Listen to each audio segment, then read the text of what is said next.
your path to the ball isn't bad. You can see, you keep the barrel on top of the hands uh, pretty well. It's a pretty good path in terms of how the hands are getting there. Um, so, how you move to the ball, I don't think has to change much. Um, like I've said, though, I think your biggest area that you're going to need to try to define for yourself and try to get an understanding for is with your footwork and really what you're trying to do with your legs. Okay, you can see how you get the toe down and you're still back at this point. Does that make any? Do you see that? Yes. Okay. Whereas his foot's still in the air, and he is unloading. He is unloading as that begins to make contact with the ground. Okay. He's got one bit of evidence that you usually see, and it's not the end all be all. It's not what you're after. What you're after is the back leg to drive. Usually the evidence is, his foot drags forward just a little bit. You do it off the tee. You can see there's a little more drive there off the tee. Here live, that back leg to me is in more of a turn mode than it is a drive mode. Does that make sense? Okay. And you see that because your foot doesn't. There's no movement of the foot. Now we're not after movement of the foot. We're after a driving back leg. So again, I think that's where you're going to have your the biggest transition you're going to need to make is with your feet and with your legs. The other thing that you see is with your front foot, you kind of go with that toe down early style. Then that knee just flies open towards the pitcher. See how your knee is out towards the pitcher? See how his leg is still sideways? Okay?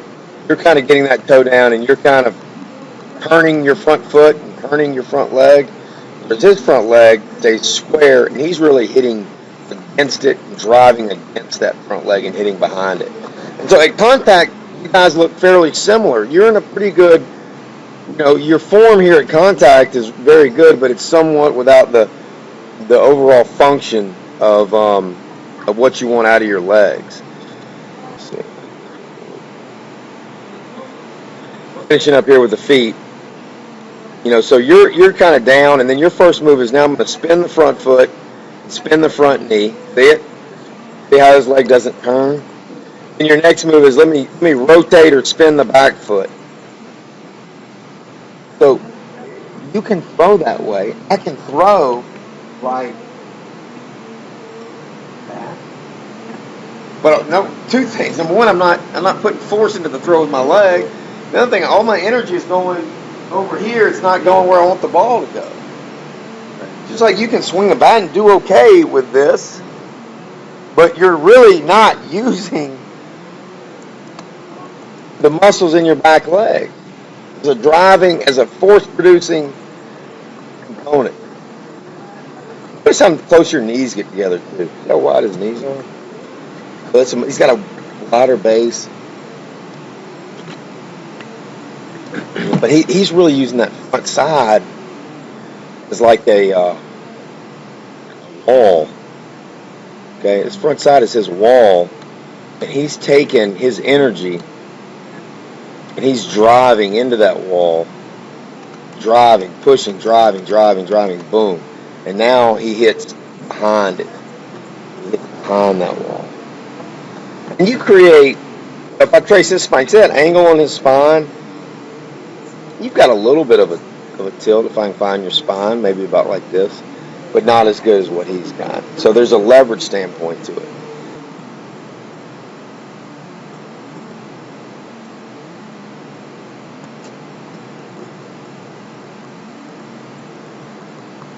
So again, his foot's still sideways.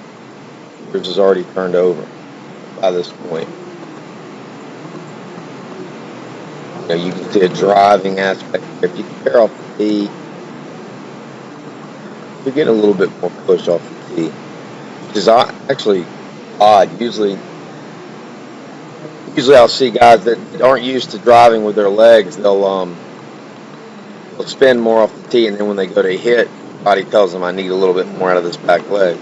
It's actually opposite of what I normally see. I mean, this down here on the tee kind of tells me you're trying to drive with that leg, but Once you go live, that leg doesn't want to go. Let me record that. Okay, so again with your back foot, you see. It's out of the way. We see both Quinn and the professional. The professional, Adrian Gonzalez, has no weight on his back foot before and through contact. Quinn off the tee has no weight before and through contact on his back foot. You can see it moving forward, sliding as it makes contact. When we mentioned to Quinn that he weighs 160 pounds, even in his swings up top, he's making contact. That front leg, if he had one scale under each foot, front leg would probably read 155 and the back foot would read 85. Okay? So we do not want to feel like we have weight on our back foot at contact. We want to drive off of the back foot, but hit behind the front foot. So we have this tilted leveraged body. Okay? So people see this body leaning back and they think, well, keep your weight back. No. You want your weight off the backside. Your head and your body and your center of gravity stays behind the front foot. There we go. All right, this is the swing. You look at the back leg, it's getting ready and it's going every time. You look at the front side, it's a wall that we're driving into, hitting against, hitting behind. And the back arm action, the closer we get to a perfect sidearm throw, the higher the pattern is, the higher level the pattern is. That's the whole swing. That's it.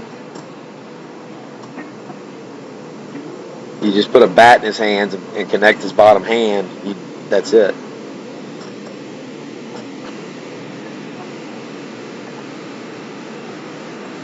You see how the elbow works up out of the glove. Back leg lows. They sync up. Back leg drives. Elbow slots in. Got perfect front side. Tilted in behind it. And the hand's going to pronate. Anytime you throw, the hand's going to go over the top. When you hit, that hand finishes. That hand rolls over. So that's pronation. That is the swing.